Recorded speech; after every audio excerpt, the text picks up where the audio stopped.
That movie is a shit show.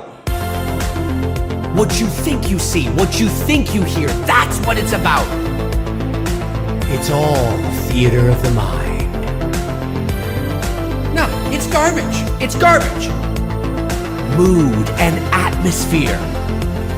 Now that I really like. That's what I'm looking for. That's what I want to see.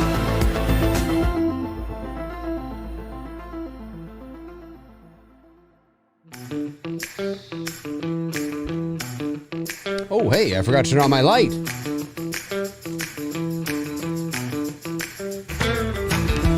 Wouldn't be a live stream without that blue light in the background. What's going on, everybody? It is 1:05 p.m. Eastern Standard Time, Sunday, August the 6th, 2023. And it's a Q&A today, but also a channel update. You gotta keep it going. You gotta keep it going. It's a good tune. It's a good tune. You gotta keep it going. So yeah, I want to give a channel update today on what I've been thinking in terms of the direction of the channel, and just sort of, well, just kind of some things I want to maybe add and try out a little bit. So that's what I'll be talking about sort of at the top here. And then, yeah, feel free to send in those super chats, those questions, and I will get to them afterwards. One more time! One more time. One more time, ladies and gentlemen.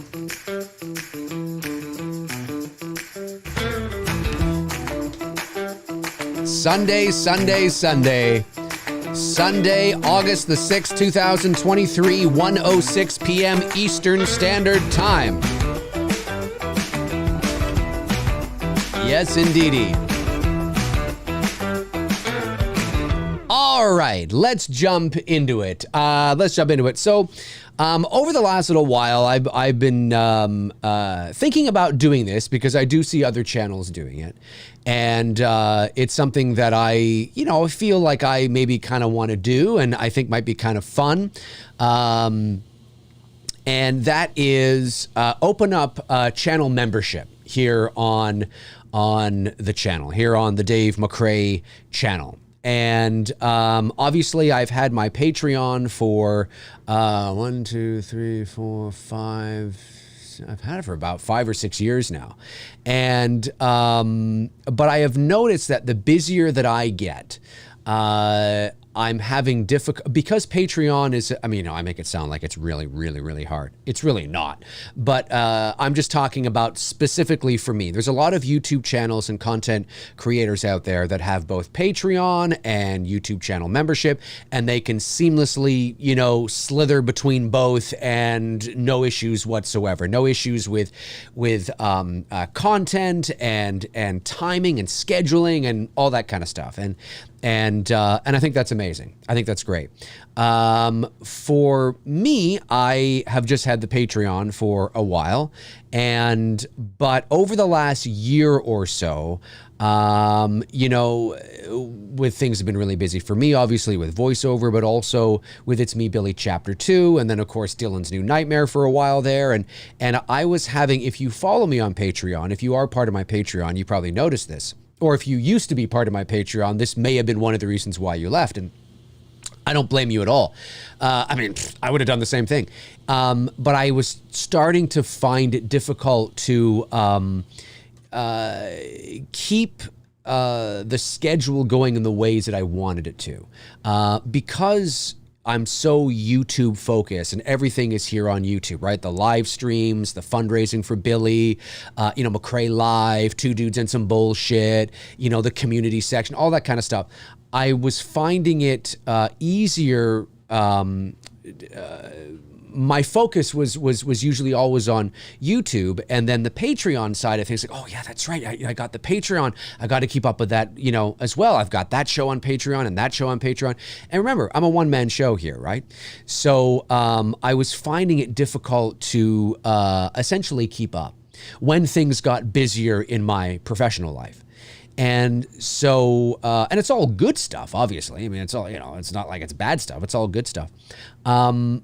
but I was finding that I'd have to reschedule here and there. And like last week, for example, right? We did our Saturday movie night on my Patreon last night, which was great. We watched Invasion of the Body Snatchers. Finally, it's like one of my favorite horror movies of all time.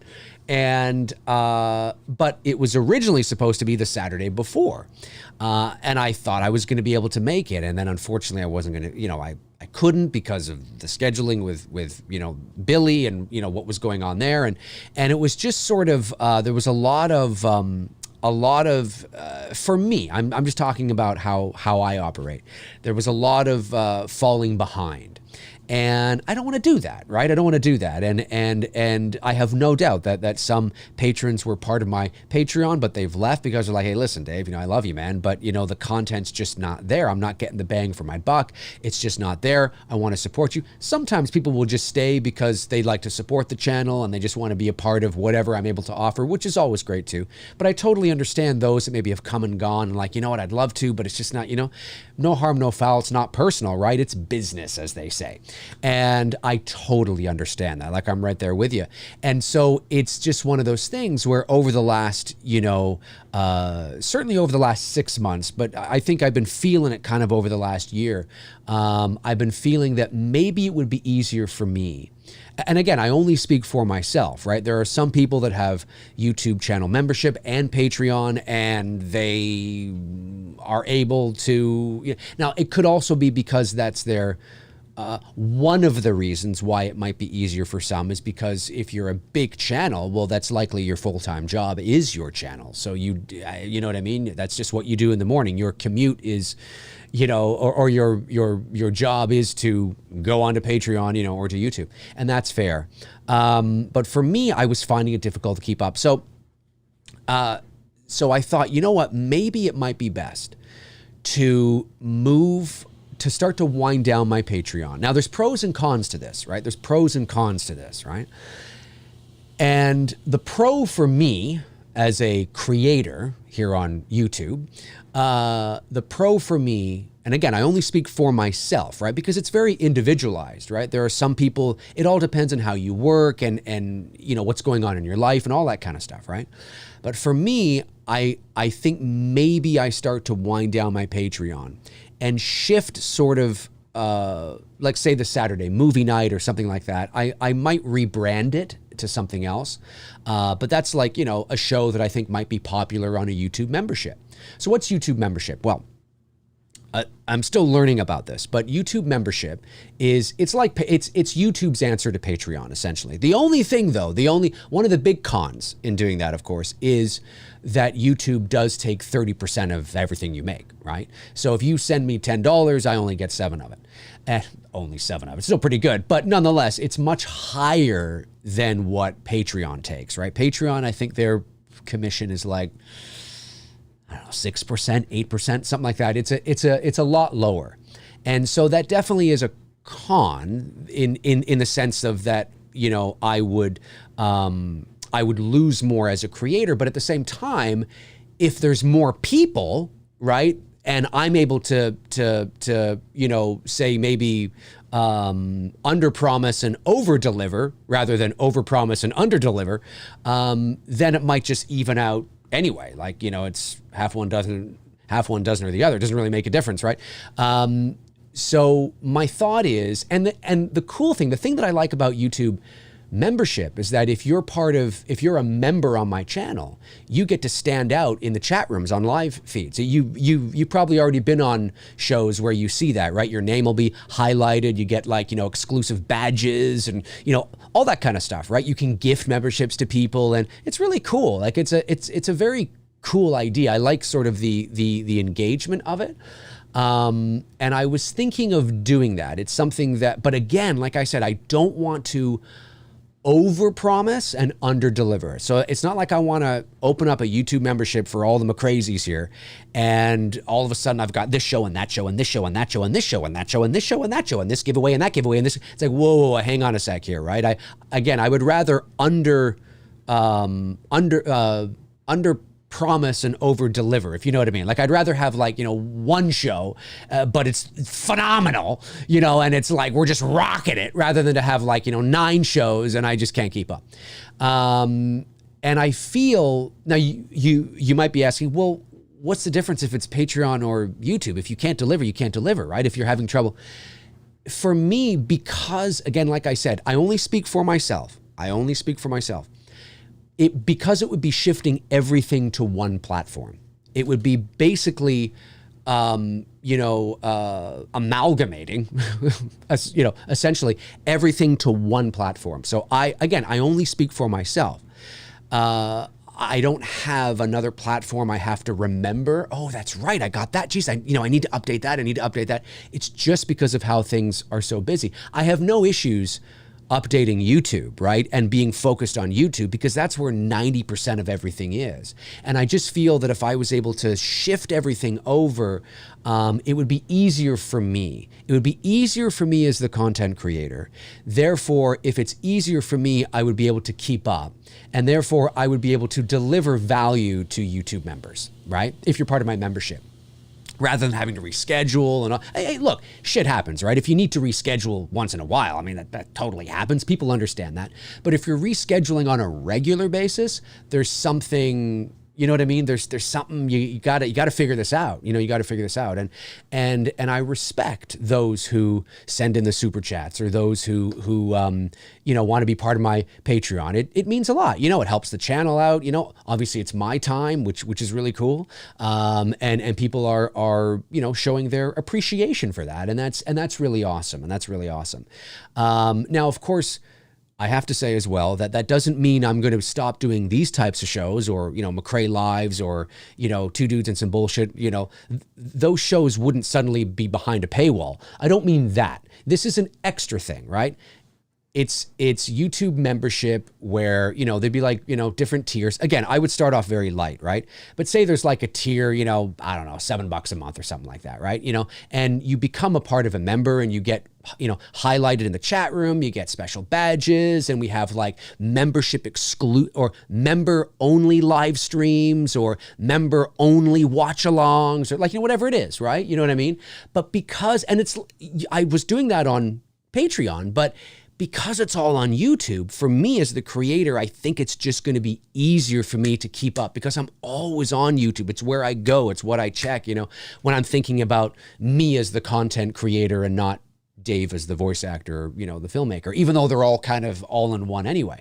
And so that's really the primary reason, is it's just so I can, because I like the idea. I think it's fun and it's a great way to continue to build the community. It's a great way to continue to push the channel forward.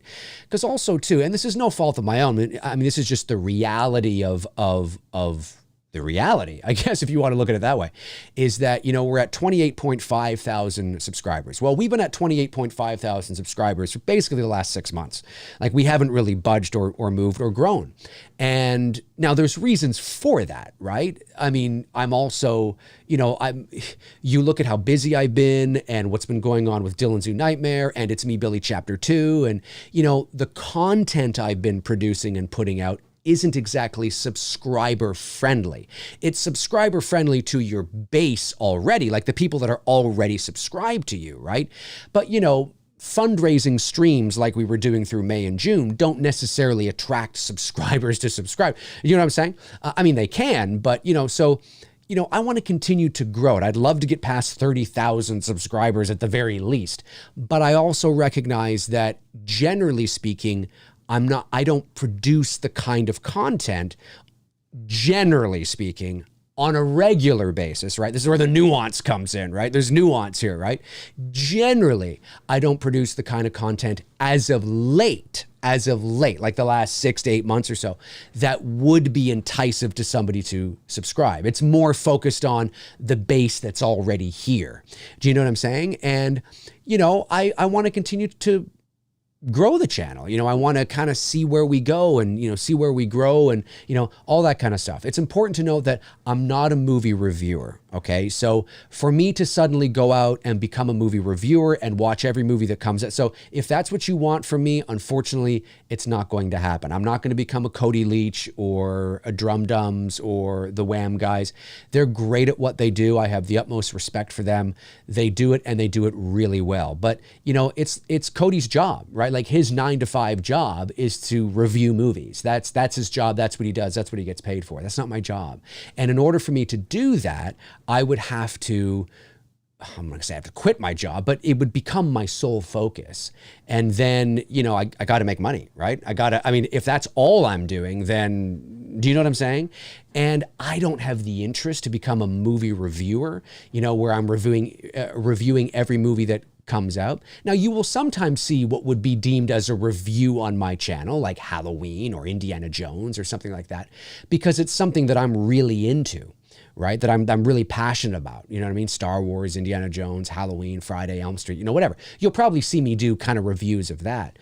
But, I'm not out there, reviewing The Meg or, Mission Impossible or The Flash or, because it's just, do you know what I mean? But they are, and because they're movie reviewers, and both Lee and Cody are Rotten Tomatoes certified. So they are, that's what they do. But that's not what I am here. I'm more of a movie commentator. I'm like talk radio, right? So I want to continue that because I think we can build that. I think we can continue to push this in a positive direction. And one of those ways I thought might be interesting, fun, to bring new life to the channel, to bring something interesting that, to the channel. Maybe it'll fail. Maybe it'll be a catastrophic failure, but you never know unless you try, right? Is to maybe start a membership, and shift everything away from Patreon. So it's easier for me. It's all on YouTube. And therefore I can just focus on YouTube. It's all there. I don't have to think about another platform. And then we can build something really kind of cool together in that way. And like I said, a year from now, maybe I'm back here saying, well, that was a bust and I'm shutting down YouTube membership because, there's only, 8 people. You know what I'm saying? Like the idea for membership obviously is you want to grow it, right? You don't want to have just, 5 people join and it just sits there like that, right? It's not really worth it at the end of the day for anybody. You want to build a community. The idea is that you have, not everybody is going to join the membership, right? That's just, a numbers thing. But it would be really cool to see us grow, to 10, to 20, to 30, 40, 50. That might be really cool where we have just like, it's kind of what I had at the beginning of my Patreon, like 5 years ago, which I don't have now. Like the Patreon, interest, the engagement has gone right down. But it's understandable. Like I'm not mad. I totally get it. You're not there. You're not able to commit to times and to schedules and stuff, and people lose interest and they don't want to, they want to feel like they're getting their bang for their buck. But it's important for me that I'm able to deliver that. That's the agreement between, customer and business, so to speak, even though it's not really like that. But it is, to some degree, right? There's an agreement, there's an exchange there. And that's really, really important to me. So I've been thinking on it for a while. I've been humming and hawing about it for a while. And so I made a community post on my YouTube section yesterday, just kind of asking people, what would you like to see from a YouTube membership? Again, that doesn't mean I'm putting McRae Live and Two Dudes and, whatever else behind a paywall. No, we'll still do the regular stuff. This is just extra. This is just for those who want to support the channel, for those who want to take part in these like exclusive shows. Maybe I'll offer some exclusive, It's Me Billy Chapter 2 stuff, or, exclusive Dylan Zoo Nightmare stuff. I'm not the only one that's doing that. There's lots of channels doing that. Now, you're always going to run into people that, flick their nose into the air and think that you're just being greedy and pompous, whatever. And it's like, no, it has nothing to do with that. If you want to build the channel and you want to push the channel forward in interesting and exciting ways, these are some of the ways to do it. I've produced a lot of free content over the last 6 or 7 years, over 1,200 videos that have all been for free. And, so that will continue. I'm not taking that away. This is just something extra that I think might breathe new life into the channel. It might be fun. It might be interesting. and again, to start off kind of slow, right? We don't want to bite off more than we can chew. We start off slow. Maybe there's only one tier to start, right? Like maybe it's like $7, one tier, and this is what you get. Do you know what I mean? And then we see kind of how that goes over the next few months or something like that, and then maybe when we're kind of maybe in a bit of a groove or something, we're like, you know what, let's maybe add this or whatever, right? I want to be very mindful of that, because the last thing I want to do, like I said, is overpromise and underdeliver, and where I just have like all these promises and all these things, and it's not what I want. It's not what I want for the channel, right? I want to grow the channel. I want to hit 30,000 subscribers. I think we can, but I understand why we're not there yet, right? It makes perfect sense to me. My focus has been on Billy and Dylan and, the live streams and the fundraising and all that kind of stuff. So hopefully that makes sense to everybody out there. We can talk about in the chat room. If you have any questions about this, feel free to chime in the chat room now, questions or concerns, any thoughts you have or any ideas you have, or let me know if this is something that you would consider doing. I know that Frank and Darren of the Slaughtered Lamb have done it. There's lots of channels that do it. There's lots of channels that do it and offer a variety of different sort of things. Now, like I said, some channels do both the Patreon and the YouTube membership. And it's not that I couldn't do both. I'm just worried that if I can barely keep up with Patreon, how am I going to now, why would I open up another membership and try to do both? It just doesn't make any sense logistically. So I think it's important for me that if there is interest here and we can get, 35, because right now I think I have about 40 patrons, I think, something like that, 35 or 40. And I think if we were able to get that here in the YouTube membership, right, where we get maybe 40, maybe even 50, or 60, or whatever it is, right, then it'll start to even out. Because remember, YouTube takes a lot more than what Patreon does. But I'm willing to sacrifice that and try it out if it means that I'm going to be able to deliver to you guys. And then hopefully, like I said, it'll be either here nor there, because it'll even out anyway, because I'll end up having more YouTube members. Even though YouTube might take more, it'll just be the same. Do you know what I mean? And like I said, it's not like I'm raking in the dough on Patreon. It's a few $100 a month, which is great. Keeps the channel going, keeps me paying for things here, things that, maintenance, all that kind of stuff, maybe new things I gotta pick up. It's great, right? But it's not a lot of money. And that's fine. That's totally fine. It's not all about that. But of course, these things are designed to exist because creators are taking their time, and it's a lot of hard work. If you've never done a YouTube channel, it's a lot of hard work.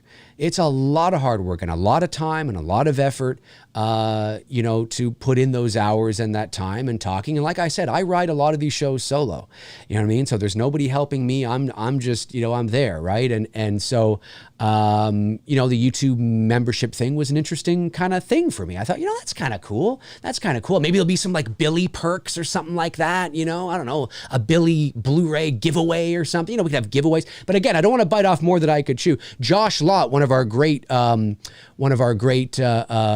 co-producers on It's Me Billy Chapter 2, had suggested maybe like a trivia show, or something like that. And I think Frank and Darren have done that in the past, and that's kind of cool. Like that might be kind of fun, a movie, trivia show. And again, these wouldn't be like, because again, I don't want to over-deliver and over-promise, under-deliver. These wouldn't be shows that I'm doing like every week, right? To start, they'd be like, maybe, once a month kind of thing. On the second Tuesday of every month, it's Trivia Tuesday, or something like that. And then the next show would be like the following, like I might have 3 shows going, and those 3 shows are once a month. Do you know what I'm saying? And then we see kind of how that goes, and maybe that'll ride us till the end of the year, and we'll kind of see how it goes. Because obviously I have a big movie that is coming up that I'm about to shoot in November. So, we got to be careful. But anyways, I've talked your ear off here for about half an hour, almost 25 minutes. That's what I'm thinking. That's the channel update. I want to reach 30,000. I would love to reach that, obviously. We've been, like I said, sort of in the same spot for a while, but there's reasons for that, of course. And I want to continue to grow the channel. These things don't grow overnight, but I want to start to push the channel in interesting ways that might appeal to some people who want to support the channel. And like I said, in addition to having like member only shows and streams, you know, you also stand out in the chat room. Your name will be highlighted. I think it's green, right? I think your name it'll be in green or something like that. You get member only badges and all that kind of stuff. So, I mean, there's, you know, it's fun. It's fun. And that's what I'm thinking of doing. So you can chime into the comment section below if you want to let me know your thoughts on it. And maybe any ideas or whatever. Again, I'm not going to take everybody's idea and, you know, because again, I can't do everything all at once, but you know, there might be some ideas that you guys have where I'm like, that's not a bad idea, you know, and it kind of evolves from there. But jump into the comment section below if you're watching after the fact and let me know. And also head over to the community section on my YouTube channel and let me know your thoughts there. It's the most recent post as well. So yeah, that's the channel update. That's what I'm thinking. And I think, yeah, that's what I'm thinking. And I think it would be kind of fun to do that. Again, that doesn't mean, okay, that, and I want to say this, I got to say this because I know it's coming because there's just, you know, I got to be careful what I say. I don't want to come across as a complete douchebag. But this is for people who want to do it. If you don't want to do it, you don't have to do it. Nobody's forcing you to do it. I'm not taking away all the shows that you already get for free.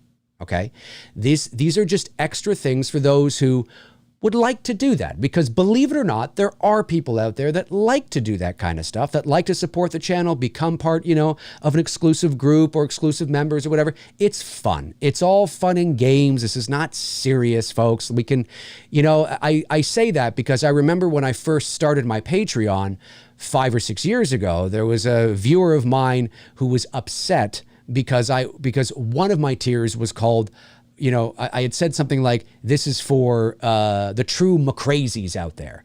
And they reached out to me and said, well, what does that mean? I think I'm a true, you know, McCrazy. Are you saying I'm not a true McCrazy? Like, no, that's not what I'm saying at all. I'm just, it doesn't mean that. It's just a title for the tier. It's just fun. It's a joke. It doesn't mean that at all. And they got all upset because they got upset because I had a Patreon. And it's like, and you know, if you're one of those people, just like, calm down. Okay, this is just fun. This is not serious. Nobody's making $10 million here, okay? Just, you know, relax, okay? You know, but if I'm going to push the channel forward and try to grow it, that does mean more time for me to allocate to the channel. And, you know, yeah, sometimes it would be nice to make money from the channel, right? That's business. That's, you know what I'm saying? So these are just fun and exciting ways. I'm not the only one that's doing it. These are just fun and exciting ways to grow the channel and to make it fun and interesting. And if you're not interested in that, that's totally fine. I don't need you reprimanding in the comment section, okay? You don't need to, you know, be my dad or my mom in the comment section, all right? Just if you don't like it and you want to, you know, stick your nose in the air because, oh, Dave's offering, oh, I got to pay to, well, then just be quiet and go. It's not for you. It's just not for you. It's just not for you. That's fine. It's totally fine. But, you know, welcome to capitalism. Welcome to business. Welcome to YouTube. Welcome to, you know, the way things work sometimes. But the good news is that I'm not a dick. And I'm not saying, hey, all my shows that you love are going behind a paywall, so now you have to pay to watch me. That's not what I'm doing. The regular stuff will continue. I'm just talking about an added thing to help grow the channel and generate revenue for the channel. That's it. That's what it is, right? You know, I'm always honest with you guys. I'm honest with you guys, right? You know, I'm not going to fuck you around, right? And I think that would be fun. And it would be nice to see us hit 30,000, 35,000, 40,000. Now, that also depends on the content I'm producing as well, right? That doesn't mean we're going to hit 40,000 by the end of the year, because it does depend on the content that I am producing. And I recognize that. I totally recognize that. But this is one of those ways to just inject a little bit of new life into the channel and you know, see what we can do, right? See what we can do. So I would love to know your thoughts on it in the comment section below, and in the community section, in the community section on YouTube as well. But again, you don't have to, right? Don't feel like you have to, like somebody's forcing you, or I'm not taking anything away from you. I'm only adding. You just have to pay for it. Just like all the other YouTube channels that have YouTube channel membership. I mean, there's nothing proprietary, but I'm not the only. It's not my idea. I'm just getting in on the game because I think, you know what, if I'm going to grow the channel, I gotta put more effort into this, and I gotta start sort of moving, in certain ways, right? So that's what it's all about, folks. That's what it's all about. And I really appreciate your time and your thoughts and your support to the channel. And no matter how you do it, whether you become a member or you don't, you're watching, you're there, you're engaged, you're committed, and that's what it's all about, right? Really appreciate that. All right, I know some super chats came in, so let me just quickly get these. And it's Q&A time. It's Q&A. So let's open it up, folks. Get those questions in. Let's talk Scream. Let's talk Halloween. Let's talk Freddy Krueger. Let's talk Elm Street. Let's talk, I don't know, Ghostbusters, whatever the hell. Ghostbusters, so random. Whatever you want to talk about, let's start talking about it. Josh McKenna sends in $9.99 and says, how long, thank you, Josh, by the way, how long will Billy be in demand? Is there a point where the campaign just completely ends? Also, do you have an in-demand goal, like a perk you would like to see sell out? Thank you for that, Josh. Really appreciate that. And the answer to that is, I have a couple of ways to answer that. So yes, the It's Me Billy Chapter 2 campaign is in demand. So if you have yet to get your Blu-rays, or you've yet to get your, poster or hoodies or t-shirts or, whatever the case is, the link to the campaign is in the description. So make sure you check it out, get those Blu-rays, get those posters. You can still support It's Me Billy Chapter 2. We can still raise more money to help make this thing as best as we possibly can. So it's still there. And of course, the more Blu-rays we sell, the more likely it is I'm going to do that 8 or 9 hour epic Halloween stream on Saturday, October the 28th. Just saying. There are 2 associate producer perks left, Josh. And the associate producer perk, I think, is about 1,500 Canadian. It's about maybe 1,000 US. There's 2 of those left. There were 15. There's 2 of those left. I would love to sell those out. And I think we can do that. We've sold 13 out of the 15. There's got to be 2 other people out there that are ready to come on board as an associate producer on It's Me Billy Chapter 2 to help make Black Christmas in horror history. I think there's got to be 2 other people out there that are willing to do that. So at the very least, I would like to sell out those 2 associate producer perks. I think we could absolutely do that. I would like to sell another executive producer perk, to be totally honest with you. Now that's a top tier. That's a very high tier. That's about 8,000 Canadian, about 5,900 something US, but it's your highest tier. You get everything. You know what I mean? You get everything. So, but we already have 3 executive producers. So there are 2 spots left for executive producers. So, you know what? I mean, by the end of the year, or maybe by, the spring, if we were able to sell 1 more EP and 2 associate producer perks along with some other stuff, that would be amazing. But I understand that even selling 3 EP perks like we did was phenomenal, really, at the end of the day, and especially because of its price point. So I would be okay if we didn't end up selling another EP perk, although it would be lovely because it would certainly help us out. I certainly believe that the associate producer perk, the AP perk, because of its price point, because we've sold 13 already, because there's 2 left, I firmly believe that that is something that can sell. It's just, there's only 2 left. And it would be really cool when the associate producer names come up on the screen during the end credits to have a nice, 5, 10, 15, rather than 5, 10, 13, and there's 2 spots. I'd have to sort of like, place it in a way where it all looks like it's even though it's not, an even number. It would be nice to, or around, not that 15 is a round number, but you know what I mean, in terms of columns, right? 5, 10, 15. It'd be nice to have that, and I think we could do it. I totally think we could do it.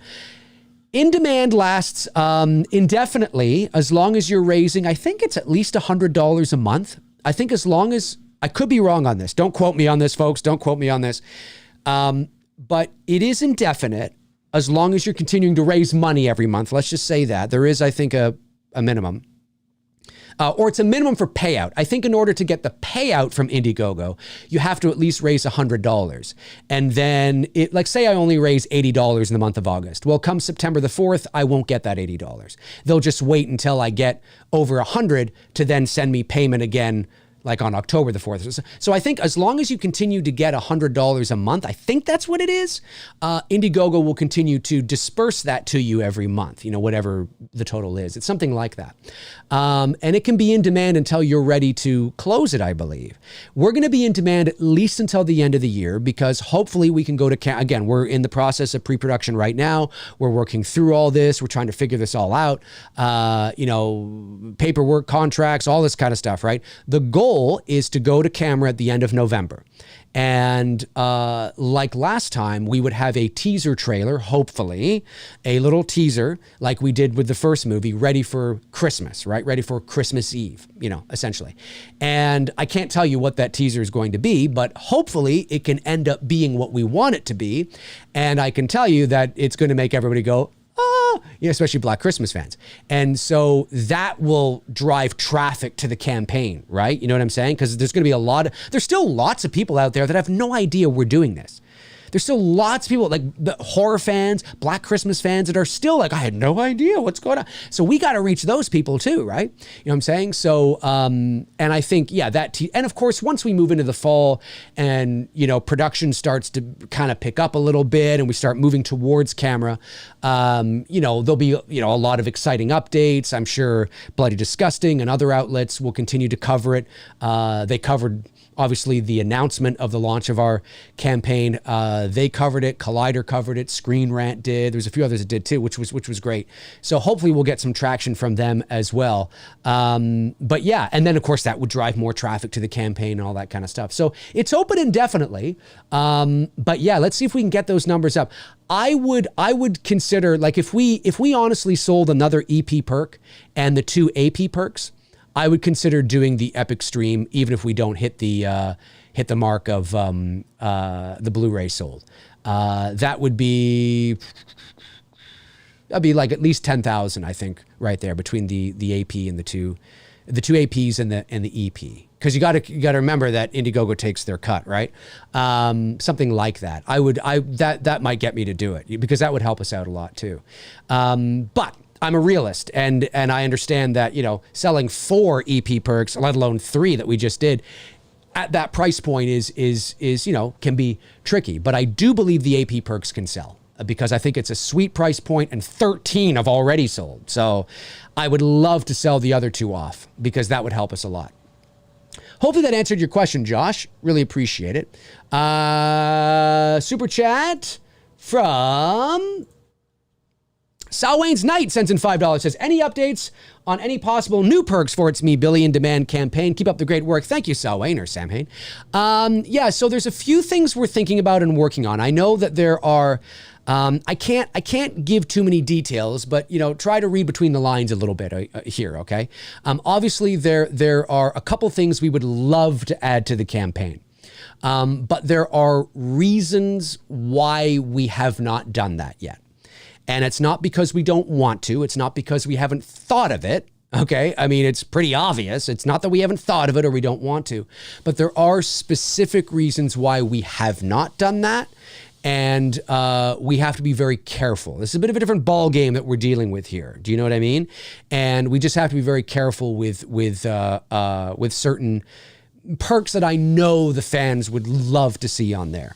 So it's not that we haven't thought of it. It's not that we don't want to do it. There's just certain things that we're being very careful with. There's certain reasons why we have to be this way. And we really appreciate your understanding and patience on that. But there are some other perks that we are thinking about adding. Yes, we want to add a digital download perk for It's Me Billy Chapter 1. I think there's some people that didn't get in on that the first time around. There's the Black Christmas book, of course, It's Me Billy Black Christmas Revisited by Paul Downey and Dave Hastings over in the UK. We're thinking about adding that. There's other things too. There's other things that we're thinking about. But we've been so focused right now on pre-production and getting all the paperwork done, dealing with, a lot of stuff. There's just things I got to be careful, because I don't want to reveal too much. Once the movie's done and once it's out there and, if somebody wants to interview me and talk, all the juicy details, so we can talk about it at that time. But at this time, because we're still in pre-production, negotiations are still ongoing, Contracts are still being signed, unions are still being dealt with. I have to be very careful with what I say and what I don't say. So that's why I'm sort of being vague with it, but we're working very hard right now to bring you the best possible film we could possibly bring you. It's a hell of a lot of work. It's great experience, and it's pretty cool. It's pretty cool. And then we've got Oliver Mercer. Hey, Oliver sends in £5, says, so will you be keeping Patreon or just choosing it to move to this YouTube membership? No. So, so what I would do if I'm able to I wouldn't shut down Patreon right away. What I would do is I would begin YouTube membership. I would let you know, what the price point is, what you get with it, right? And I would then see who signs up, right? If only 5 people sign up, well, I probably should keep the Patreon open a little bit longer, right? But if people really take to it and they're like, oh, dude, that's a great price point. Oh, dude, that's really cool. You offer that. Oh, that's a cool show. Yeah, I'd totally be down for that once, a month or whatever. Yeah, that's awesome, dude. That's really cool. If it starts to go up and we get like 30 people, 40 people, 50 people, well, then that's really cool. And then maybe then that's when I would start to wind down Patreon, right? I'd start to kind of let people know, here's what we're doing. Let's move over. You don't close one and try to open another. You do that as what businesses do, right? They do that shift, right? They kind of try to see sort of, you're shifting things over. You're shifting things over and seeing if there's any interest. And listen, if there's no interest, well, then there's no interest. Then the viewers have spoken and the viewers have said, no, not interested, and it's unfortunate because I would really like to do this. I think it would be really cool, but we'll see. But you never know, right? You don't know what people are going to think, how people are going to feel or say. There's a lot of people that again, there's a degree of kinds of people, right? There are people over here who feel that they should just get everything for free and they're entitled and all that kind of stuff. They're just sort of more the selfish kind of. I'm not talking about anybody specific, by the way. I'm just talking about what it's like on the internet, right? On YouTube, right? I'm just speaking in a general sense. I'm not talking about anybody specific. But you have those kinds of people, right? And then you have the kinds of people that are like, oh, well, that's interesting. I never thought about that before. I'm not really sure, but you know what? That's kind of cool. You know what? I'll give this a shot.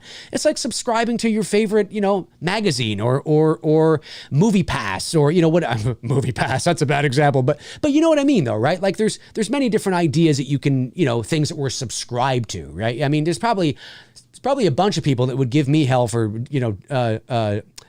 doing this, but yet they have like a gym membership they're paying $40 a month for that they don't even use. So you got the people that are just like, nah, fuck it. They don't want to, and then you get some that are like, I never really thought about it, but okay, this might be cool.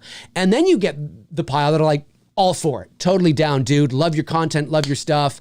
Let's do it. Not that those people don't love the content and love the stuff. There's just different sort of, there's different degrees of how people kind of respond to, hey, I'm thinking about doing this. It's going to be like, I don't know, $10 a month, $7 a month, whatever it is. Here's what I offer. There's just a certain group of people that just don't like it just because they have to pay for it, right? And then there's other people that understand why and totally get it and love the exclusivity of it, right? So there's many different sort of people and personalities and all that kind of stuff. So you never know how well these things are going to go, right? You just don't know, but I think it's basically taking my Patreon, which is essentially dying.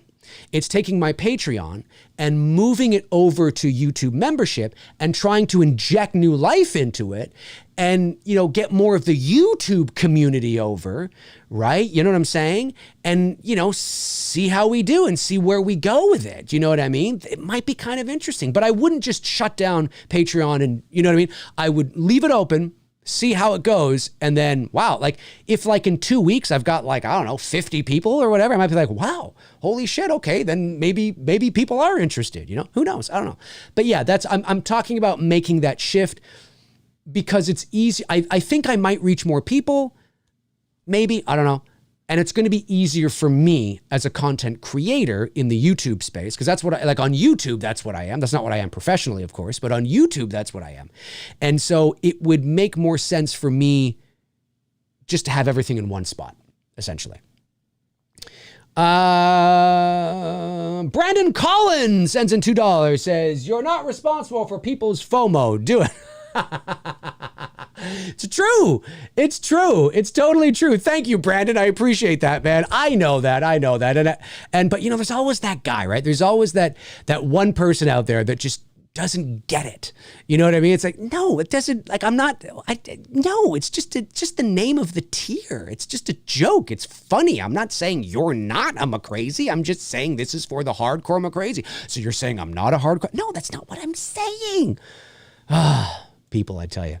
Andrew Stevens, one of my great moderators here. Andrew Stevens says, I recommend the first episode for the YouTube membership, a get off my lawn rant. You know, that might be kind of fun too, right? Like maybe that's something we can all, like that's what I'm talking about here, folks. Maybe that's something we can all do, right? Like maybe, you know, one of the shows I have is, you know, Get Off My Lawn with Dave McRae, you know, or something like that, right? And maybe, you know, again, it's a YouTube membership exclusive show. It's once a month or I don't know. Geez, I don't know if we can even do it that often, because we'd have to let life happen to us and then accumulate a lot of things so we have enough material. But that might be a fun little show, you know, or something like that. Some of the things I've been thinking about is a show like on my Patreon. I had Patreon only AMAs, right? Like a Patreon Q&A. And it was an unlisted stream where it would be like this. We'd have like, you know, 15, 20 people in the chat, sometimes a lot less. And I would talk for an hour and we would just hang out for an hour and talk about whatever we want to talk about, right? Well, I would do that on YouTube membership, but I would change it up a little bit. Like this is what I'm talking about in terms of the rebranding a little bit. I'm thinking about maybe calling that like the movie room. And the subtitle will be, it's the movie room, and the subtitle is where movie fans talk movies face to face. And what I thought about doing that is making it like a green room, where like it's a Zoom link, and I send out a Zoom link to anybody who wants to join, who's part of the YouTube, whatever tier that would be. Maybe that's for everybody. Maybe it's for like a specific tier. I'm not sure. But we all join on Zoom. It's not recorded. It's not a live stream, but we just all hang out for like an hour, just talking movies. Now, depending on how many people there are who are a part of that, that might get really convoluted. And I mean, you know, 50 people on a Zoom call might be like, oh my God, you know, so I might have to figure out how to structure it a bit differently. But these are the things I'm thinking about, right? Like, that's kind of cool. Maybe we do that like once a month, like maybe at, you know, the last Friday of every month or something, I don't know, where we let the month go by, and then there's lots of movies we could talk about, and you guys could, you know, tell me your hot takes or something. I could tell you mine, you know, it's just movie fans hanging out, talking face to face over Zoom. And if you're not comfortable with your face, you can just have, you know, your little avatar or whatever. You don't have to show your face. But that's the idea, where we just kind of hang out and talk movies like that, right? And so that's one of the ideas I was thinking of, right? It's called the movie room. I was going to call it the green room, but then I'm like, oh, I mean, you got to have movie in the title.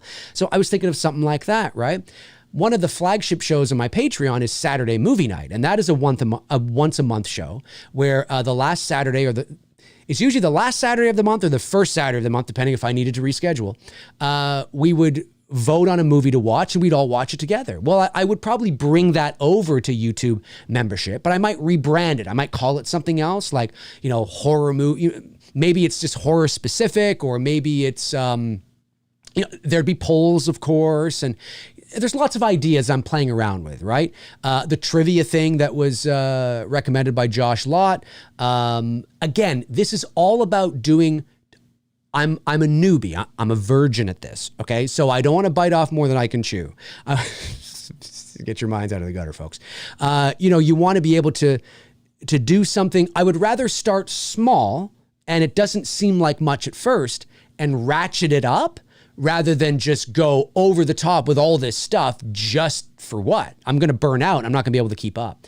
So, but yeah, there's lots of cool kind of ideas I'm thinking about. And so I don't know if it'll be 3 tiers. Like right now on my Patreon, I have 3 tiers. I think I'll probably just do the max I would do is maybe like 2 tiers. I might even just start with 1. I'm not sure yet. I just want to be very careful. I want to, baby steps, because the last thing I want is to run into the same problem, right? But again, it's got to be worth it too, right? So the hope is that in terms of financially, because YouTube takes 30% as opposed to Patreon taking only like 8% or whatever, the hope is obviously that we'll get more people joining the membership, and then it just evens it out, right? It evens out. You know what I'm saying? Like that's really all I care about. I mean, if it evened out at the very least, I'd be fine with that, because really it's about management for me. But it's cool. I think it's a cool way to build, and I'm being very candid with you guys. I'm being very candid, very open, very honest. This is how I think we should be, especially when you're talking about transactions and money and memberships and fundraising and all that kind of stuff.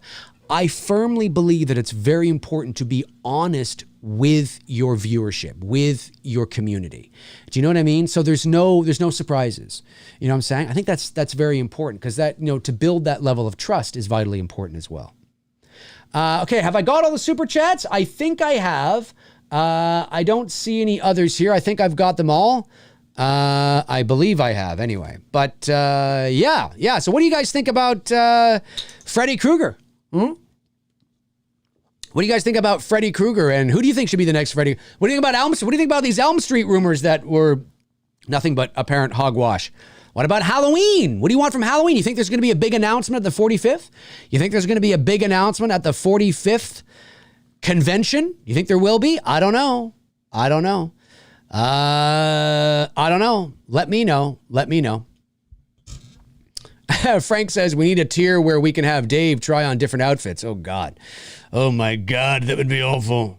Andrew says, need a hot tub tier. Frank owes us one with Darren and Frank. You could have a hot tub tier.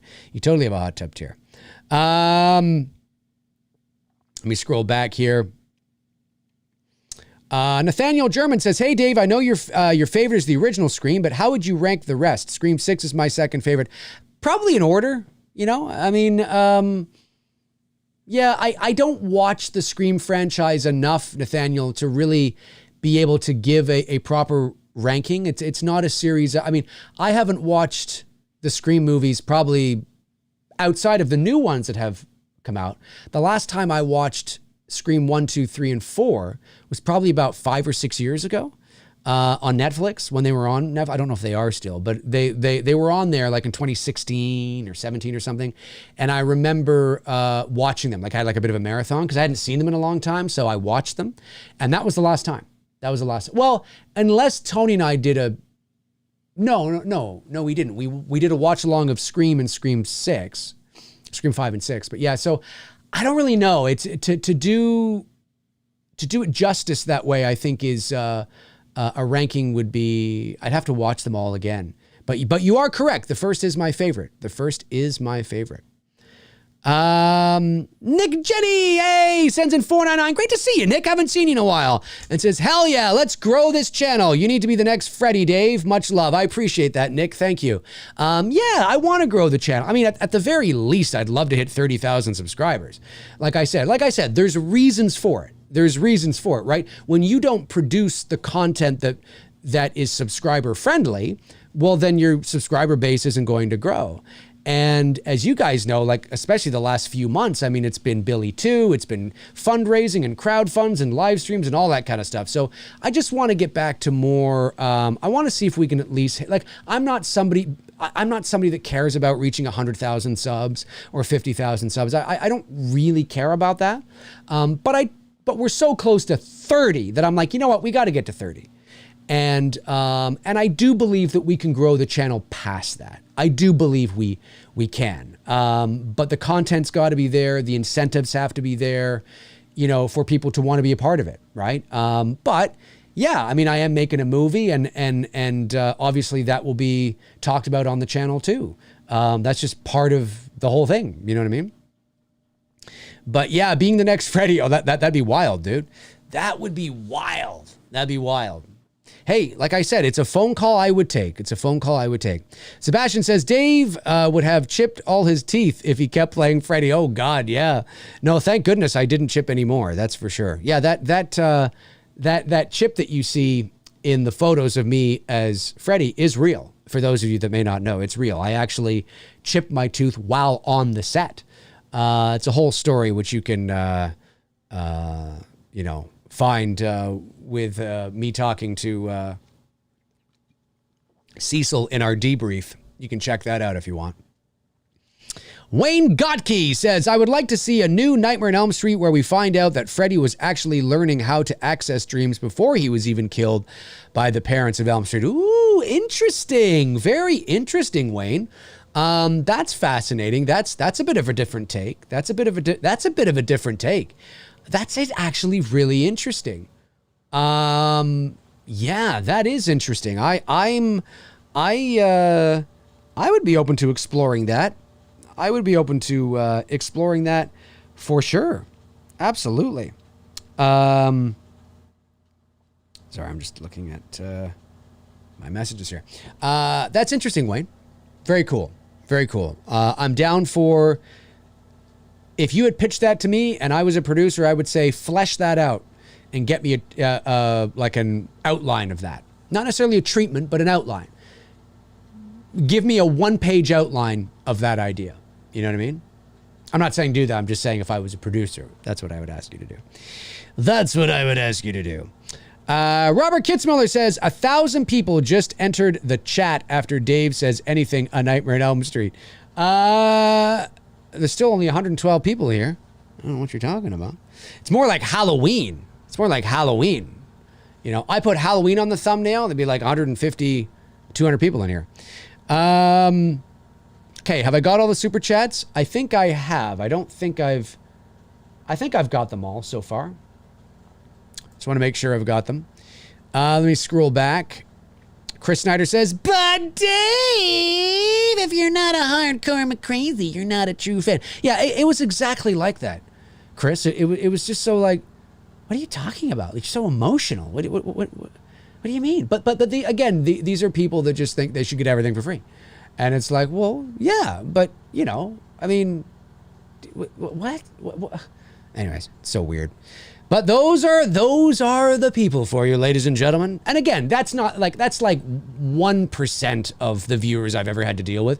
The vast majority of my viewers are polite and courteous and nice. And then every so often you get, you know, the douchebag that's got the IQ of a turnip who thinks he's cool and funny and, you know, because he's allowed to be ambiguous and troll and all that kind of stuff. And he gets his kicks out of, you know, seeing reactions and making fake accounts. You know,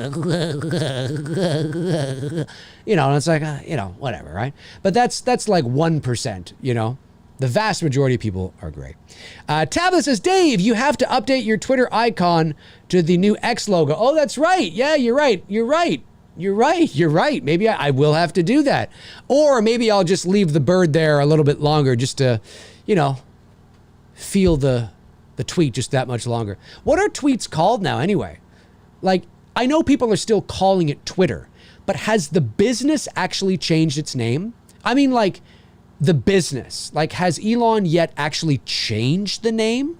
I know the logos have changed. I know the platform has all the, you know, X here, all, you know, all that. I get all that, but has the business, like, because it's a publicly traded company, if I'm not mistaken, right? Is it now publicly trading under X or X Corp, or, you know, is it no longer Twitter, or is it still technically still called Twitter? Like, the business is still actually Twitter. Be very curious. Very curious. Oliver Mercer sends in £5. Thanks, Oliver. Says, are you familiar with Walton Goggins?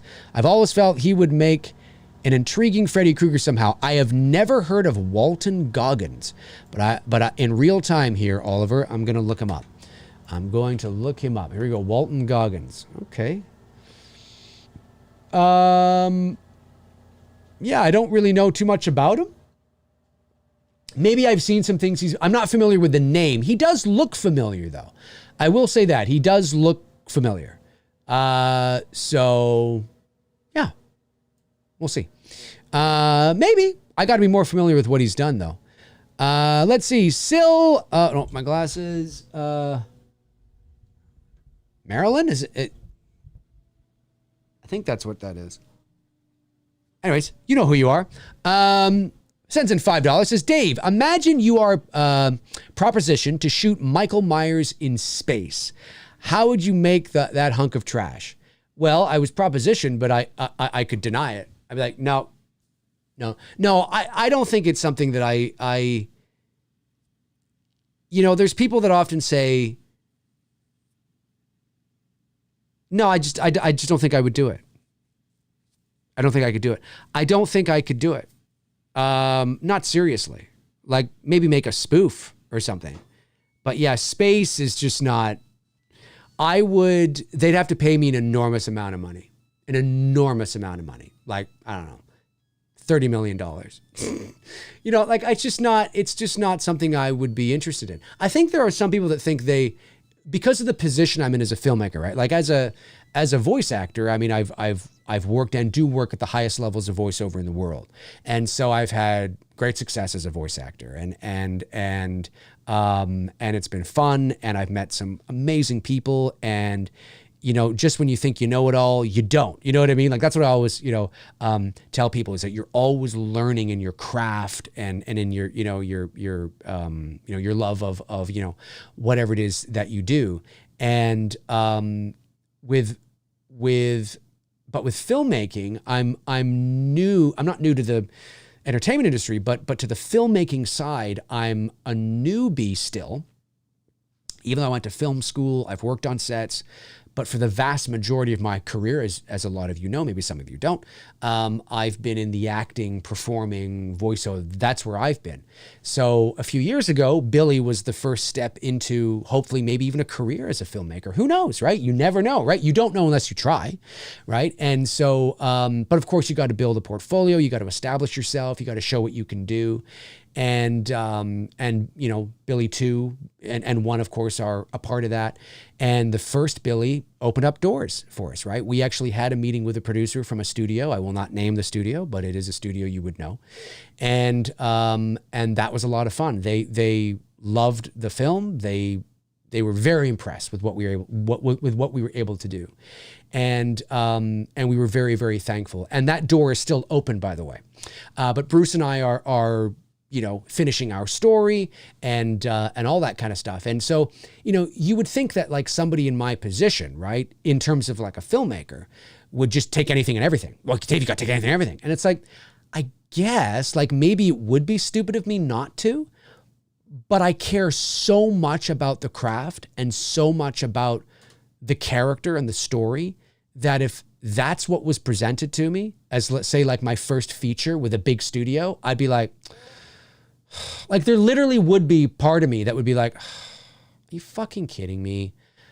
I don't want to fucking do this. Like, seriously, honest to God, there would be that part of me be like, I have to make Halloween 19 where he's in space. Seriously, but Dave, think about it though, man. It's going to open doors. You're going to this and that. You're going to get a movie in the theater. Yeah, but everyone's going to fucking hate it. Everyone's like, I'm going to get ridiculed and mocked until the movie comes out. You know, like, I'm just like, Michael in space? I could see myself turning it down. Literally. I could, because here's why. If I'm in a position where a studio is propositioning me, I'm taking this way too seriously. If I'm in a position where a studio is propositioning me to do that movie, then that must mean I was in a position that I've established myself to a point where I could just continue to do what I'm doing and I would receive other offers from somebody at some point. Do you know what I mean? And so I might be like, I just can't do it. I care too much. I just can't do it. I'm just going to go back over here and continue to make my indie films and make them the best I possibly can be. And because again, Billy 2 will be the last fan film that we do. The next film that we do, Obviously, if you want any chance of a career as a filmmaker, you can't live in the world of fan films.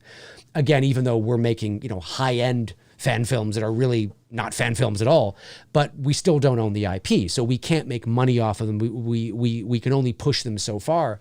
So after Billy 2 is done, Bruce and I want to move on to original work, IPs that we create, and see where it goes from there. So I don't think I could do it. I don't know. It'd be pretty tricky, man. It would be pretty tricky. It'd be pretty tricky. Justified. People are saying Justified. Justified. Justified? Is that the show where that guy is on or something? I'm not sure. Let me scroll back here. Okay, I know a couple of super chats came in. Did I get them? I think I did. Oh, wait. No, yeah, okay. Nick Jenny, Oliver Mercer. Yeah, I got that. So, where do you guys want the Scream franchise to go? Maybe I should save this for a McRae Live or something, but I really want to know, where do you guys want it to go? Where do you, for me, I'm just kind of, okay. This question is for all, the really hardcore Scream fans out there. I mean, hardcore Scream fans. Are you tired yet? Because I'm not a hardcore Scream fan. I'm a casual Scream fan. I need to hear it from where, are you tired of this yet? Or are you just no, give me more. Give me more. And don't be afraid to say if that's what you want. I'm not going to judge you, okay? I'm not going to, if you're just no, man, more. Keep it going. Scream 7, Scream 8, 9, 10, 11. Then that's the truth. That's what you want. I'm just curious on how do you think they should do that? Do you think there's still enough in the tank to be able to keep this thing going to the point where it's still serviceable? It's still good. It's still decent. Scream 6 and 5 were decent films. Scream has yet to have their, resurrection. It's yet to have their Rob Zombies 2. It's yet to have their Halloween 5. It's yet to have a gigantic stinker. And, I mean, like I've often said, if Scream 3 is, the worst in your franchise, you're doing something right? You're doing something right. You know what I'm saying? So I would like to know, if there are any Scream diehards in the chat, are you tired yet? And don't feel like you got to say yes because I'm tired. Don't feel that. Whatever it is, are you tired? Does it still work for you? Does it not work for you? Jump into the comment section too, and let me know. I'd like to know, where are you guys right now in terms of that? Super chat from Harry Hagen, my man, Harry Hagen. Thank you, Harry, for sending that in. It says, hey, Dave, what about a co-host for your McRae Lives or another show? I've been wanting to get in on the YouTube world and would love to be a part of your channel and help it grow. I ran a podcast for 2 years, etc. Yeah, I've had a few people reach out and inquire about that. The thing with Two Dudes is that I won't do that with Two Dudes because, again, it's tricky to do it as a regular thing, right? And if it becomes part of a tier, then it's a regular thing. And that's difficult to do. I would rather not do that. I would rather not have circulating co-hosts. If it's I did it for a perk on the Indiegogo campaign for Two Dudes and for McRae Lives because there's a limit, right? There's a limit. But if I do it as a regular once a month thing, never say never. Never say never. Okay, I'll say that. Never say never. But as of right now, I don't think I'm going to do that yet. If the channel grows, if we start getting lots of YouTube members signing up, and and maybe that's something I could explore, kind of seeing where we are at that time. But again, I want to make sure that I'm starting small, not biting off more than I can chew, and sort of kind of just take it easy and see how we do. So I'm not going to close the door on it. because I do know some people have inquired about it. But at the same time, you know, if I did that movie room where it's movie fans talking face to face, that might fill the need for those who want to talk to me, right? It might fill the need for those who want to sort of get what they want to say off their chest and be able to talk to me that way as well. Even though it's not a show that people are watching beyond just the people who are part of the call, that might fill that void or that need. I'm not sure. So never say never. But as of right now, it's not what I'm thinking. But like I said, I mean, you know, fast forward 6 months, a year from now, maybe it will be. Maybe it will make sense at that time, right? Maybe it will make sense. I'm getting a lot of ideas from a lot of people, and obviously I can't choose everything, right? I got to kind of feel out what, you know, it's going to be. You know what I mean? Thank you, Harry, for the super chat. Appreciate that. Any diehard Scream fans? Let's see here. I don't know if they are. Trying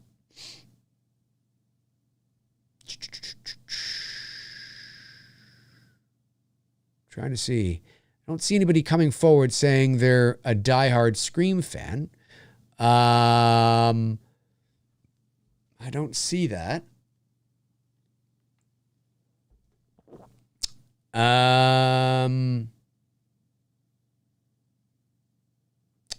Wesley Cox says, Dave, I think they need to end it after 7. Okay. Well, if people keep going to see it, they'll keep making it. But I really wish, though, like I mean, obviously it's show business, right? And, but it would be kind of nice for stories to end when they feel like they're supposed to end. You know, there's a lot of horror films, a lot of horror series that, you know, have a natural ending, you know, but go on and on and on way past their expiry date simply because, you know, they, because they make a lot of money at the box office. I mean, look at Insidious, right? You know, Insidious Chapter 5, I haven't seen it, but I heard it was, you know, wasn't that great. But it made boatloads of money at the box office. And I've already heard that they're, you know, thinking about doing a Insidious 6. And then you're getting all this, why? I don't like it. Why? Because it made a lot of money. The best thing to do, and I know it's easier said than done, but really, if you really want to stick it to Hollywood, you don't go see the movie. That's what it's all about. You don't, and I know that's hard, right? Because you get excited and you want to go and you want to see it, and, you know, and especially in the horror genre, we're so inundated and so used to bad and subpar horror movies that it's just sort of what we expect. So we're willing to sacrifice, you know, $20-$30 to go and, you know, to give the studios and the, you know, and the theaters our money to watch a movie we know is likely going to be shit, but just because we're horror fans, you know. And that's the unfortunate part about being a horror fan, is that there is so much that is run-of-the-mill dog shit. You know, I mean, the truly great horror films, I mean, brilliant. Like, I don't mean good, I mean brilliant. The truly brilliant horror films are very far and few between. Most horror movies, you know, are not very good for a variety of reasons. And so, you know, it's just too bad, you know, that, because you're right, you know, but listen, if Scream 7 makes bank and it's fantastic, I just hope that whatever Christopher Landon does, I'm hoping that he injects new life into the Scream franchise. I don't know what that is or how that is or what would be the best way to do that, but that's what I'm hoping he does, because we need something. It's like I said on McCrae Live the other day, it's one of the reasons why I wanted a cliffhanger ending of that movie and not knowing who Ghostface was. I think that would have been the best way to approach that, personally. I think it would have been the best way to approach that. And unfortunately, they didn't do that. They didn't do that. Let's see here. Scrolling back. Scrolling back. You guys are quiet today. Where are all you guys? Oh, there you are. Where are you? Oh, there you are. There you are. I was going to yell. Russ! Right here, Dad. Oh, there you are. What's going on, Russ? Dream Villain says it's just bad that they have to go back and make a 1.5 now. 1.5? Not quite sure what you're talking about. Not quite sure what you're talking about. Brandon Collins says, did my super chat not go through? Oh, Brandon, did you? Hang on a sec. Let me see. Brandon, you had one where it says you're not responsible for people's FOMO. Do it. I got that one. That was a little while ago. Is that the one you're talking about? I did get that one. I'm not seeing any other super chats from you here, Brandon. Maybe there are more, but I'm not seeing it. So you'll have to let me know. You have to let me know. You have to let me know.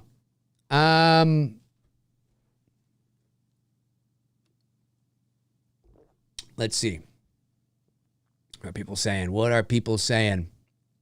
Oh, you're talking about Saw. Okay, Saw. Yeah, Saw 10. Saw 10 is coming out. I watched the trailer for it. Oh, I see what you're one. Yeah, because it takes place between 1 and 2. Again, I'm not the world's biggest Saw fan. I'd probably watch Scream over the Saw films. Although maybe not. I just, for me, Saw just ran its course. I thought the first one was great. I think the first few are fine. But, you get to Saw 6 and 7 and an 8 and 9. It's just, like any horror franchise, it's, in my opinion, diminishing returns and we'll see what this one does. I mean, they've waited a little while now. Now Jigsaw's back, even though it's supposed to take place, like nearly 20 years ago. He looks 20 years older, but okay. I refer to Saw fans. I'm not an expert on Saw. I've heard Saw fans say that it looks like a movie that could take place between 1 and 2. Okay. I sort of hand it over to them on that because I'm not a Saw expert. I mean, I can talk, about Saw in sort of a general practitioner sort of way. But I'm not a specialist. I don't specialize in Saw. So I could not care less if they ever made another Saw movie. Just couldn't care less. But there's a lot of people that really love it and really care about it and really want to see this thing and and are very excited about it. And all I say is I hope it's great. I hope that you get what you want out of it. And I sincerely mean that. I do, because I always look at things that I'm very excited about that maybe a lot of you guys aren't, like, Indiana Jones, or even Black Christmas, or, whatever it is, right? I mean, just because you're a horror fan doesn't mean you're a fan of all things horror. Now, there are people that are fans of all things horror, for sure. It doesn't care. It doesn't care. They don't care, right? Slashers, supernatural, possession, ghosts, demons, B movies, C movies, D movies, A movies, blood, guts, and gore, it doesn't matter. If it's a scary movie on some sort of level, they love it. It's great. It doesn't matter. I'm not like that. I'm far too picky, and I'm just not like that. But like I said, I understand. I can. Just because I don't give a shit if they make another Saw or if they make another Scream or whatever the case is, my sort of like, I don't really care, doesn't mean there are not lots of people that do care. And I understand. I get it. I really do, because I can imagine it with things in my life, right? So for all of you Scream fans and Saw fans out there, I really do hope that you get what you want, and that I hope Saw 10 is great. I really do. I hope you walk out of the theater going, it was fucking great. I hope it gets 70% on Rotten Tomatoes or something. Remember, 70% on Rotten Tomatoes for a horror film is fan-fucking-tastic. 70% for any movie is fantastic. All right, but I have to I got to state that, because we live in a world where people think that, unless it's a 10 out of 10, it's shit. But if Saw 10 ends its run with 180 reviews on Rotten Tomatoes, and 7 out of every 10 people gave it a positive review, that's a big fucking win, man. That's a big win. For a horror film, that's a big win. For Saw 10, for the 10th, that's a big win. So I'm hoping for it, man. I hope it makes 150, 200 mil at the box office. I'm hoping it gets 74% on Rotten Tomatoes, and the buzz is like, you know what? It's pretty good. It was really well done.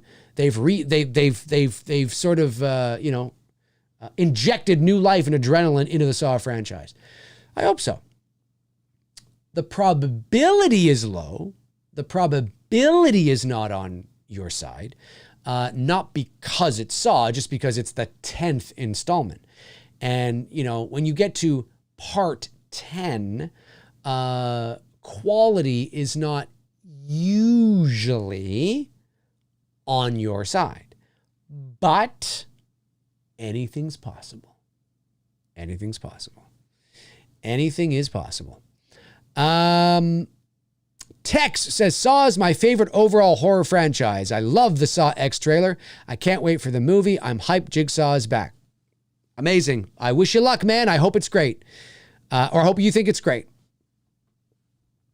What time here? We got, I'll go another 10 minutes or so. We'll go another 10 minutes. I'll go another 10 minutes. Scrolling back here. Chris Snyder says, as for Scream 7, I'm not tired of it yet, but I don't see where you go next. I think they should wrap up the trilogy and wait a couple years and start a new story with new characters. I think it's just the Scream, because of the kind of movie Scream is, it's a whodunit, right? It was a great deconstruction of the horror genre in 1996 and the tropes and all that kind of stuff. It was fun. I just don't think that the box office says otherwise and the fans say otherwise. And you absolutely can continue it because you're constantly deconstructing horror as horror evolves. So what horror is today in 2023 isn't what it was in 1996, even though there will always be parallels. So I guess as long as you're doing that, you could continue on indefinitely.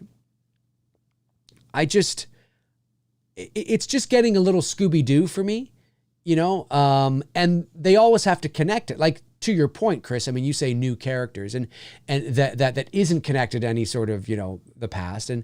But then why make a Scream movie? Let's just end it and do something different. Why continue on with Ghostface then? Just do something different. Do another whodunit. Like, look what Happy Death Day did. Now, obviously, they took inspiration from the comedy, Groundhog Day. But when Happy Death Day came out, that first Happy Death Day, I thought it was great. It's horror light, okay? But it was different. It was fun, and Happy Death Day 2, I think, obviously it didn't do as well, at the box office, which is why we have never gotten a Happy Death Day 3. But that's what I mean. Like, do something different. Let Scream rest. You've done, 7 of them, so just do another whodunit, but do it as a different story. Maybe it's about a group of people that go, out into the woods in a cabin, or they're in like a mansion. It's like one of those classic whodunits or something, or, and I don't know, just do something different, but, people will continue as long as it continues to make money, people will continue to go see it. And right now, Scream is still a very hot property making money.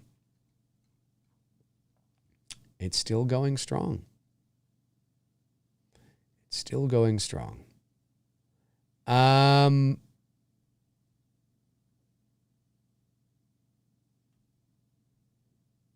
Scrolling back. Brandon Collins says I got charged for the second one. I don't see it here. Let me go over to the YouTube studio and see. Well, just at me, Brandon. Just at me with my name and tell me what you had typed. And then that way I can answer it for you. But I'll go over here and see. Let me go over here and go here and go here and go here. Yeah, I just see your name once.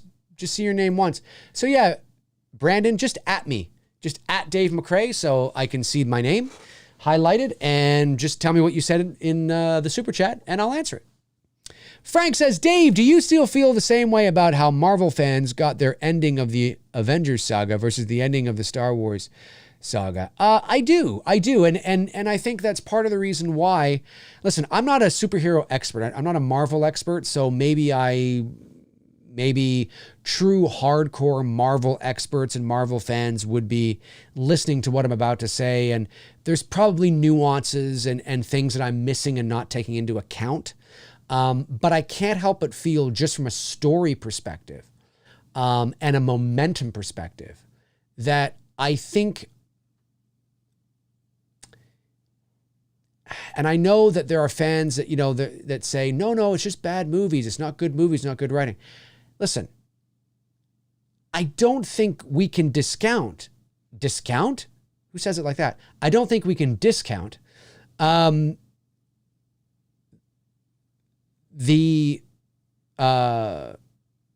don't think we can discount this loss of momentum. I can't help but feel that part of the reason why these films, that Marvel films, have taken a nosedive lately is, yes, look, I haven't seen any of them. So Marvel fans can tell me, maybe the quality isn't quite there. Okay. But if some of these movies that have come out after Endgame had come out before Endgame, they probably would have done gangbusters at the box office, right? And so I can't help but feel that part of the reason why Marvel is not doing as well is because it's over. The momentum and the energy that was being generated and the hype, this 12, 13 movie story arc that was just, or 22 movie arc, or whatever the hell it was, building and building and building all the way to Endgame. There's this massive release. I hate to use this analogy, but it's true. It's like sex, right? You're building and building, and then, maybe for women it's a bit different because you're able to have multiple orgasms, but for men, right, you're done, right? You need some time. You know what I'm saying? The feeling isn't there anymore, right? And you get what I'm saying. And I can't help but feel that, and again, I understand, I recognize that maybe there's nuances and things that I'm missing, okay? And not taking into account because I'm not neck deep into it. But it's not shocking to me that after this, I think it was 12 years. Yeah, that's what it was. 12 years, 22 movies, this epic buildup, and all of a sudden, Marvel Studios and fans are expecting the same type of, yeah, when it's all over. I think we need some time. I think you need to miss it. I think maybe they should have just stopped and just let a few years go by and then start again, right? Now, maybe I'm completely out of my league here. Again, I'm not a Marvel expert. I'm not a DC expert. I can speak rudimentary about it. I'm not a superhero expert. I've only seen 4 Marvel MCU films. I was not part of that buildup. Okay. But just looking at it objectively, somebody who isn't neck deep in it and looking at what's happening, I'm just kind of like, well, what do you expect? The hype's gone. You ended it. I know, no, Dave, but now it's phase 5 or it's phase 4, whatever the hell it is. And now, but I get that, but the hype's gone. You've climaxed. It's over. You need some time. You need to restart the hype. You can't, that's the problem, is that you were building and building and building, Then you get Avengers Endgame. Well, in order for the next movies coming out to be like, you need to build again, right? You know, and it's just kind of what as an outsider, that's kind of how I see it. But whether I'm right on that, like I said, a Marvel expert would be able to probably go, well, I see what you're saying, Dave, but there's this, and this is why that has nothing to do with it. And I might be like, oh, okay. But at face value, I just can't help but feel that that's got to be part of it, no? I'm not saying it's the only reason, but it has to be part of the reason, even if it's small, no? Like, I mean, I don't, like, how can people be, yeah, when Endgame is over for the next Marvel movie? It's over. You're like, oh, wow. Like, don't you need time to kind of, how can you care to the same degree when you, like, I don't understand, right? You know? So that's kind of how I feel about that, Frank, is sort of like, so, and I think Star Wars is just suffering from just bad movies. You know, I like The Force Awakens more than most. I even like The Rise of Skywalker more than most. But I completely agree that it was a gigantic shit show in terms of a trilogy. It was a complete disaster. And so Star Wars, that first one, the Force Awakens, they were off to such a great start. And then it, you know, was all downhill from there. So I think there are similarities and commonalities between Marvel and Star Wars. But yeah, I just always kind of find it's, you know, and then I see these Marvel fans almost trying to, again, there's probably a lot of things I don't know, but it feels to me that there is superhero fatigue. And no superhero fan wants to admit it. They don't. No, that's not true, because look, when it does this and then the box office goes up and there's, no, that's not true. It almost feels like they're in denial. You know what I mean? Because they don't want to admit that maybe, just maybe, just maybe, there are a certain percentage of the fans out there that are done.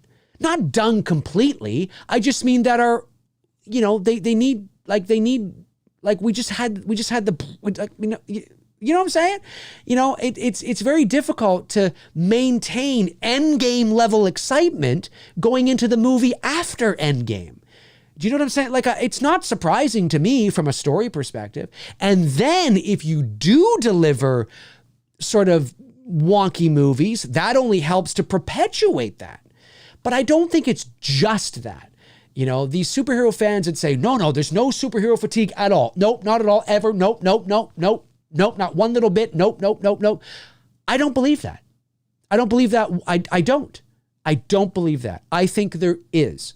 I think with the amount of television shows and movies, and it's so difficult for people to keep up. It's so difficult, you know, for people to know what the hell is going on, that yes, I do think there is. I do think there is a saturation problem, and it's confusing people and tiring people, and then people lose interest. But I don't think it's because it's like a Marvel problem. I just think it's a quantity problem in a lot of ways. And you just finished your big epic run. So I think there, I'm speaking as an outsider. I do think it has to be a factor. It has to be. I mean, how the hell would you, you can't expect Endgame level box office or hype or excitement for the movie that comes after Endgame. How does that, you've just ejaculated. You know what I'm saying? Just going to say it. You know, how can we expect the dude to fucking go like he was going, 5 minutes ago when he's already finished? He needs some time. He needs a little bit of time, So I know that's kind of a crass analogy, but it's a good one, So it's like, anyway, that's kind of how I feel about it. All right, let me see here. I don't think did Brandon, did you at me? Let me see here. Did Brandon at me? Because I want to answer your super chat, Brandon. Doesn't look like you did. No, you have not added me. Okay, well, no worries. No worries, Brandon. Well, feel free to even put it in the comment section below. after the stream is done, and I will answer it there, because I want to make sure you get your super chat answered. But it did not go through, or it may have gone through. It's entirely possible it may have gone through, because you said you were charged for it. So, but it didn't show up here in the chat. It happens. Shit happens sometimes. Shit happens. So feel free to just let me know for sure what it is. All right, folks. Well, listen, that's going to do it for this Sunday Q&A and channel update. I really appreciate you tuning in. Jump into the comment section below and let me know your thoughts on the channel update. Let me know your thoughts if it's something you'd be interested in, because I might start moving towards that now. I'm already kind of creating the graphics and things like that for maybe like a show or two that I might want to do. Again, just starting out slow. Nothing major. I know there's probably lots of ideas that we would all love to do, but for my mental health and well-being, and being able to commit and deliver, right? I'd rather under-promise and over-deliver than over-promise and under-deliver. So we might start off, a little slow at first, and see where we get, and then go from there. So let me know if it's something you'd be interested in. I think it'd be a lot of fun. During these live shows like this, you'd stand out in the chat room. You'd have your own badges and things like that. And of course, we'd have our own like membership streams and whatever. You know what I mean? It's going to be a lot of fun. But I want to see if there's interest and there's engagement there. And then once I feel that there is, and then I can wind down my Patreon, because then it would be a lot easier for me over here on one platform. But like I said at the top of the show, it's got to make sense. It's got to make sense for me to do that.